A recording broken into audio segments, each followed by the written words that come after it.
पेटरवार की इस धरती को झारखंडी जोहार करता हूँ, नमन करता हूँ, प्रणाम करता हूँ। और इस इलाके के तमाम माताएं बहनें जो यहाँ पर पहुंची है, हमारे भाई बहन, ये तमाम लोग जितने लोग भी पहुंचे हैं, उन सबको मेरा प्रणाम है, मेरा जोहार है। जयराम भाई ने बहुत लंबे समय तक अपनी बातों को रखा, मैं बहुत ध्यान से सुन रहा था। और इस आंदोलन के प्रारंभ से ही, जब से ये आंदोलन की शुरुआत हुई है, इससे मैं जुड़ा रहा हूँ।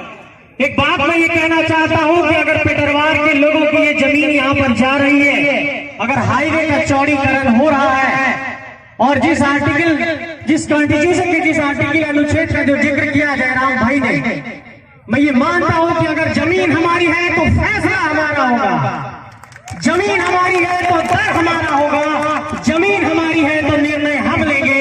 ये अब नहीं चलेगा कि जमीन हमारी है और रेट कोई और तय करेगा।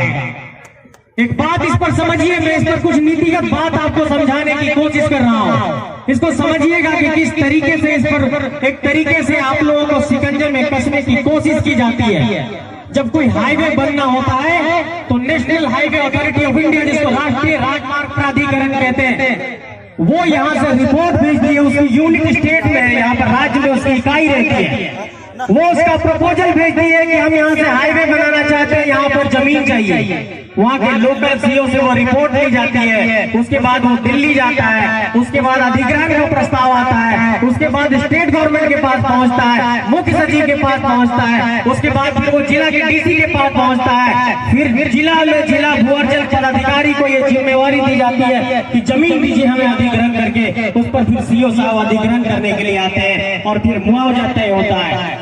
लेकिन ये समझना होगा कि अगर झारखंड की धरती पर किसी का जमीन अधिग्रहण किया जा रहा है, चाहे जिस तरीके से चांडीगढ़ की बात की गई, डीवीसी की बात की गई, एचईसी की बात की गई, वेदांता की बात की गई, उन तमाम कंपनियों की बात की गई, आखिर इस अधिग्रहण में हमें क्या मिला है, हमें हमारे जमीन के बाद क्या मिला है, इस बात पर भी सोचने की जरूरत है। जयराम भाई संघर्ष की बात कर रहे थे, अभी कुछ दिनों पहले का मैं अपना एक अनुभव साझा कर रहा हूँ।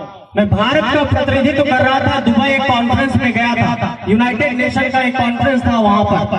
वहां पर इजराइल और फिलिस्तीन के संघर्ष के बारे में चर्चा हो रही थी। उस वक्त मेरे जहन में ये सवाल कौंधा कि जो ये भीड़ यहाँ पर संघर्ष कर रही है, वो हमारा भी संघर्ष छोटा नहीं है, हमारा भी संघर्ष एक वैश्विक स्तर पर ये गूंजना चाहिए कि हम क्यों इतना संघर्ष कर रहे हैं, क्यों हम सड़कों पर उतर रहे हैं, क्यों हम अपने हक की मांग कर रहे हैं। इस बात पर भी गौर करना होगा और उन तमाम लोगों को, चाहे वो अफसर हो, ऑफिसर हो, डीसी हो, एसपी हो, इस बात पर उनको गौर करना होगा कि जो हमारी सांस्कृतिक मौलिकता की बात है, जो भाषा की बात है, जिस भाषा के लिए हम लड़ रहे हैं, जिस अपने कल्चर के लिए लड़ रहे हैं, जिस संस्कृति के लिए लड़ रहे हैं, जिस हम अपने वातावरण को बनाए रखने के लिए लड़ रहे हैं, ये लड़ाई की भावना को समझना पड़ेगा। और पिछले एक बरस से झारखंड के तमाम इलाकों में आंदोलन चल रहा है। इस आंदोलन पर अब सरकार को भी गंभीरता बरतने की जरूरत है। लेकिन एक बात मैं ये कहना चाहूंगा कि हर जो आंदोलन होता है वो काल और परिस्थितियों के अनुसार होता है। झारखंड की काल और परिस्थिति ये है कि 2 दशकों के इस दौर में झारखंड के भीतर, चाहे वो रघुनाथ महतो हो, चाहे विनोद बिहारी महतो हो, चाहे बिरसा मुंडा हो, चाहे जयपाल सिंह मुंडा हो, चाहे तिलंगा खड़िया हो, चाहे वो तमाम क्रांतिकारी हो, उनके इतिहास का अनुसरण करते हुए हमें आगे बढ़ना होगा।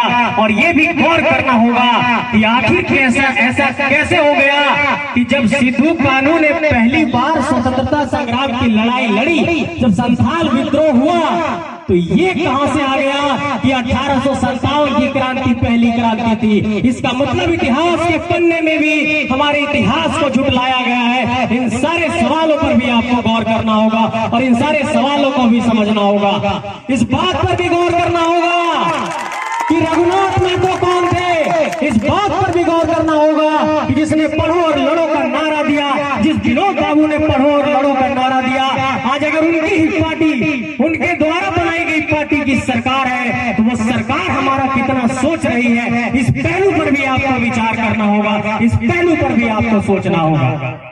मेरे साथियों, झारखंड को अगर समझना है तो झारखंड की अगर भाईचारगी को समझना है और झारखंड के आक्रोश को समझना है तो इसको मैं एक छोटे से उदाहरण से समझा जब अखड़ा में हम लोग नाचते हैं तो हाथ से हाथ जोड़ करके ऐसे नाचते हैं। ये संदेश देता है कि हम मिलजुल करके रहने वाले लोग हैं, प्यार मोहब्बत से रहने वाले लोग हैं और हम भाईचारे को पसंद करते हैं, प्रेम और सद्भाव को पसंद करते हैं। लेकिन जब हमें ललकारा जाएगा, जब हमें गुस्सा दिलाया जाएगा, जब बार बार हमारे अधिकारों का हनन किया जाएगा, तो इसी माटी से भगत सिंह भी पैदा होगा और इसी माटी से बिरसा मुंडा पैदा होगा, इसी माटी से नया विनोद बिहारी महतो पैदा होगा, इसी माटी से नया रघुनाथ महतो पैदा होगा और इस माटी से जब जयराम महतो जैसा भाई पैदा हो सकता है तो ऐसे कई और भाई पैदा होंगे। इसलिए सरकार को, सियासत को, राजनीतिक सत्ता को, नौकरशाही को इस बात का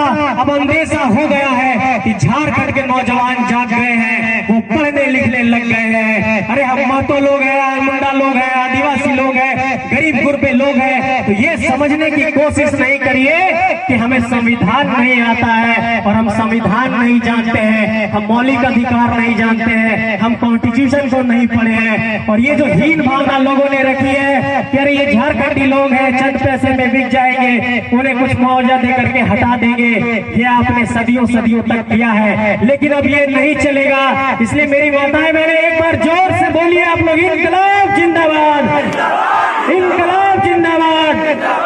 क्या आप लोग लड़ने के लिए तैयार हैं झारखंडी माटी के लिए?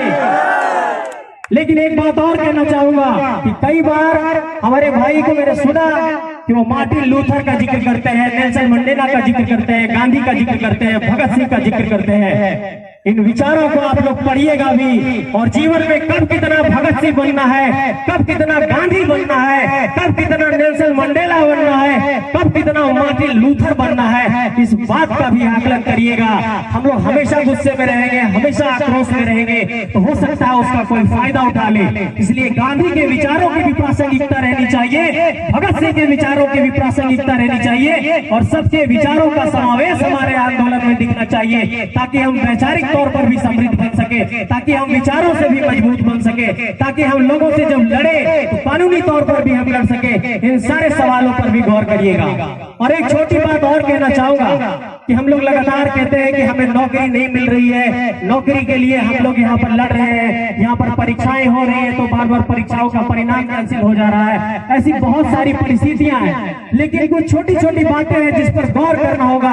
और खासकर अपनी बहनों से मैं कहना चाहूंगा, जो मेरी बहन यहाँ पर है, मान लिया जाए उनकी शादी हो जाएगी कुछ साल बाद, आमतौर पर ऐसा होता है कि हम शादी होने के बाद अगर हमारा नाम है रीना कुमारी तो हम लोग करते हैं ससुराल में जाकर के रीना देवी कर देते हैं। ऐसी गलती कभी नहीं करनी है। इन सारे गलतियों का शासन प्रशासन के लोग लाभ उठाते हैं। फिर तुम्हारा तो नाम वहाँ पर रीना कुमारी था, यहाँ रीना देवी कैसे हो गया? तुमको ये एप्लीकेशन रिजेक्ट करते हैं, तुम्हें यहाँ नौकरी नहीं मिलेगी। इन छोटी छोटी बातों पर भी ध्यान देना है और इस बात का हमेशा ख्याल रखिएगा कि जब भी कोई गाँव से जब बाहर जाते हैं तो पति का नाम हम लोग जोड़ने लगते हैं, लेकिन हमेशा से सर्टिफिकेट में भी इस बात का ध्यान दीजिएगा कि उस पर पिता का नाम होना चाहिए, पति का नाम नहीं जोड़ना है। ये छोटी छोटी बातों को भी समझना पड़ेगा, क्योंकि आप जब फॉर्म भरेंगे नौकरी के लिए जाएंगे तो जो पहली क्राइटेरिया है फॉर्म भरने की वहीं पर आपको रिजेक्ट कर दिया जाएगा। आप परीक्षा दे ही नहीं पाएंगे, कंपटीशन में जा ही नहीं पाएंगे, तो आप परीक्षा पास कैसे करेंगे? इन सब कारणों से भी हम लोग पिछड़ रहे हैं। इन सारे सवालों पर भी आपको सोचना पड़ेगा। और झारखंड के तमाम इलाकों में जिस तरीके से जयराम भाई लगातार कह रहे हैं कि आंदोलन हो रहा है, मैं झारखंड के सभी प्रमंडलों में घूमा, 5 प्रमंडल में घूमा और आप देखिए लातेहार जाइए तो वहाँ तितरिया खार का कोल माइंस है, आप बड़का गांव जाइए तो वहाँ पर कोल माइंस एनटीपीसी का है, आप जिस इलाके में भी जाइए, आप सारंडा के जंगलों में लगभग 3 महीने घूमा हूँ, मैंने देखा कि वहाँ पे स्टील अथॉरिटी ऑफ इंडिया का माइंस है, चिड़िया माइंस है, उषा मार्टिन का माइंस है। इस तरीके से लोग विस्थापित हो रहे हैं, पुनर्वास की कोई नीति नहीं बन रही है, बसाने की कोई नीति नहीं बन रही है। इन सवालों पर भी सोचना होगा। सारंडा के जंगलों में जब गया तो मुझे रोना आ गया। वहाँ हर एक बच्चा, एक रिपोर्ट कहती है कि लगभग 95% बच्चे वहाँ पर कुपोषित हैं। ये बच्चे कौन हैं? हमारे आपके घर के लोग हैं, उनको खाने को 2 जून की रोटी नहीं मिल रही है और यहाँ पर अरबों खरबों का खेल हो रहा है। ये अब बर्दाश्त नहीं किया जाएगा, बर्दाश्त की सीमा अब गुजर चुकी है। अब लड़ाई लड़ने का वक्त आ गया है। लेकिन मैं फिर से यही कहूंगा कि ये लड़ाई हम विचारों से लड़ेंगे, जोश खरोश के साथ लड़ेंगे। और एक बात और, हर बार जब कभी आंदोलन होता है तो पुलिस और प्रशासन के लोग हमेशा से एक बात की कोशिश करते हैं, चूंकि उनकी वो ड्यूटी रहती है कि किसी तरीके से केस मुकदमे में फंसाया जाए या किसी का नाम आ जाए या कहीं पर